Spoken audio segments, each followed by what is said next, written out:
ಅಲ್ಲಪ್ಪ, ಇಷ್ಟು ಐಟಮ್ ಎಲ್ಲಿಗೆ ತೊಗೊಂಡೋಗ್ತಾ ಇದೆಯಾ? ಅದು ನನ್ನ ಹಳೆ ಫ್ರೆಂಡ್ ಒಬ್ಬ ಇದ್ದ, ಅವನೊಂದು ಹೊಸ ಮನೆ ಮಾಡಿದ್ದಾನೆ. ಅವನಿಗೋಸ್ಕರ ಈ ಸಾಮಾನೆಲ್ಲ ತಗೊಂಡೋಗ್ತಿದ್ದೀನಪ್ಪ. ಅಪ್ಪ ಒಂದು ನಿಮಿಷ,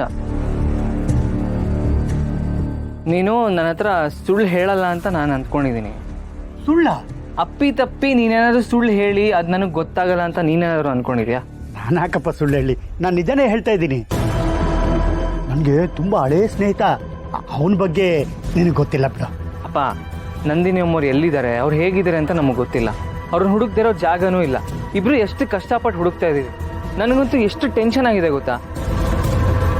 ಆದರೆ ನನಗಿರೋ ಟೆನ್ಷನ್ನು ಇವತ್ತು ನಿನ್ನ ಮುಖದಲ್ಲಿ ಕಾಣಿಸ್ತಾನೆ ಇಲ್ವಲ್ಲ. ನಾನು ಅವ್ರ ಬಗ್ಗೆ ಮಾತಾಡೋಷ್ಟು ನೀನು ಅವ್ರ ಬಗ್ಗೆ ಮಾತಾಡ್ತಾ ಇಲ್ಲ.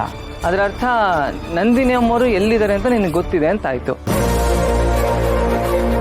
ನಾನು ಎಲ್ಲಿದ್ದೀನಿ ಅನ್ನೋ ವಿಚಾರ ಸುಬ್ಬುಗೆ ಗೊತ್ತಾಗೋದು ಬೇಡ. ಪಾಪ ನನ್ನ ಸಮಸ್ಯೆನ ಅವನ ತಲೆ ಮೇಲೆ ಹೊತ್ಕೊಂಡು ಅಲ್ದಾಡ್ತಾನೆ. ಅವನೀಗ ನಮ್ಮ ಶ್ರಾವಣಿ ಜೊತೆ ನೆಮ್ಮದಿಯಾಗಿರ್ಲಿ.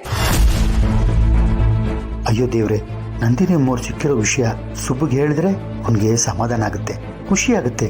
ಆದರೆ ನಂದಿನಿ ಅಮ್ಮವರು ಯಾರಿಗೂ ಹೇಳ್ಬೇಡ ಅಂತ ಹೇಳಿದಾರಲ್ಲ, ಏನ್ ಮಾಡ್ಲಿ? ಒಳ್ಳೆ ಇಕ್ಕಟ್ಟಿಗೆ ಸಿಕ್ಕಾಕೊಂಡಲ್ಲ. ಮಾತಾಡಪ್ಪ, ನಿನಗೆ ಕೇಳ್ತಿರೋದು. ನಂದಿನಿ ಅಮ್ಮವ್ರ ಬಗ್ಗೆ ನಿನಗೆ ಗೊತ್ತು ತಾನೆ? ಇಲ್ಲ ಮಗ್ನೆ, ಹಾಗೊಂದು ವೇಳೆ ಗೊತ್ತಾಗಿದ್ದಿದ್ರೆ ನಿನ್ನ ಹತ್ರ ಹೇಳ್ತಿರ್ಲಿಲ್ವಾ? ನಿನ್ಗೆಲ್ಲ ವಿಷಯ ಗೊತ್ತು, ನಿನ್ನ ಹತ್ರ ಯಾಕೆ ಮುಚ್ಚಿಡ್ಬೇಕು ಹೇಳು? ಆಗಲ್ಲ, ಏನೇನೋ ಯೋಚನೆ ಮಾಡಬೇಡ ಕಣ. ನಾನು ನಂದಿನಮ್ಮವ್ರನ್ನ ಹುಡುಕ್ತಾ ಇದ್ದೀನಿ. ಈಗ ಸ್ವಲ್ಪ ನಾನು ಅರ್ಜೆಂಟಾಗಿ ಹೋಗ್ಬೇಕು, ನಾನು ಬರ್ತೀನಿ ಮಗ್ನೆ. ಒಂದು ನಿಮಿಷ ಇರಪ್ಪ. ಮತ್ತೆ ಏನೋ? ನಂದಿನಿ ಅಮ್ಮವ್ರ ಮನೆ ಸುಟ್ಟೋಯ್ತು, ಅದಕ್ಕೆ ಅವ್ರು ಈ ಮನೆಗೆ ಬಂದರು. ಇವಾಗ ಅವ್ರು ಇಲ್ಲಿಂದ ಬೇರೆ ಕಡೆ ಹೋಗಿದ್ದಾರೆ. ಅದು ಅವ್ರಿಗೆ ಹೊಸ ಮನೆ ಆಗಿರುತ್ತೆ. ಹೊಸ ಮನೆಯಲ್ಲಿ ಯಾವ ಪಾತ್ರೆ ಪಗಡೆಗಳಿರಲ್ಲ, ಯಾವ ದಿನಸಿನೂ ಇರಲ್ಲ. ನೀನು ಇಲ್ಲಿಂದ ದಿನಸಿ ತೊಗೊಂಡು ಹೋಗ್ತಿದ್ಯಾ ಅಂತಂದರೆ ನಂದಿನಿ ಅಮ್ಮವ್ರು ಇರೋ ಜಾಗ ನಿನಗೆ ಗೊತ್ತಿದೆ ಅಂತ ಆಯ್ತು ಅಲ್ವಾ?